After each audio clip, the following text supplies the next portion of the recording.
সাইমা শোন, তোর সাথে একটা কথা ছিল। কি বলবি বল, অত নাকামি না করে। আমাদের একটা ভাই থাকলে ভালোই হতো না বল?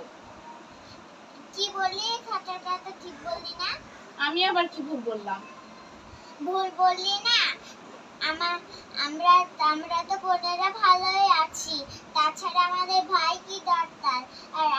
আর আব্বু আম্মু তো আমাদেরকে খুবই ভালোবাসে।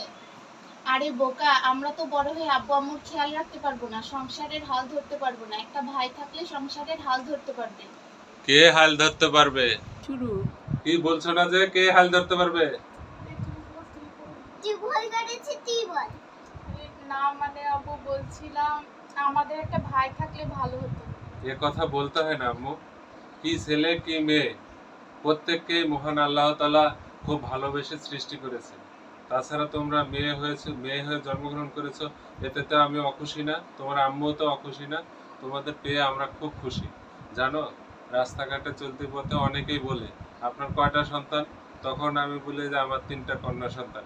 তো একটা ছেলে হয়নি, তখন আমি তাদের দাঁত ভাঙা জবাব দিই। জানো, বলি যে কেন ছেলে দিয়ে কি করবে, ছেলে হয়ে আমি আমার আব্বা আম্মা কি করছি।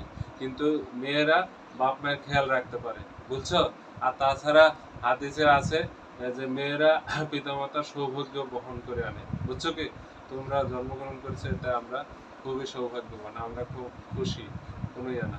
আর তাছাড়া একটা পিতামাতা যদি কন্যা সন্তানদের সুন্দরভাবে লালন পালন করে তাদেরকে বিয়ে শাদী দিয়ে বিদায় দিতে পারে, এতে তারা বেহেশতে তাদের প্রতি নসিব।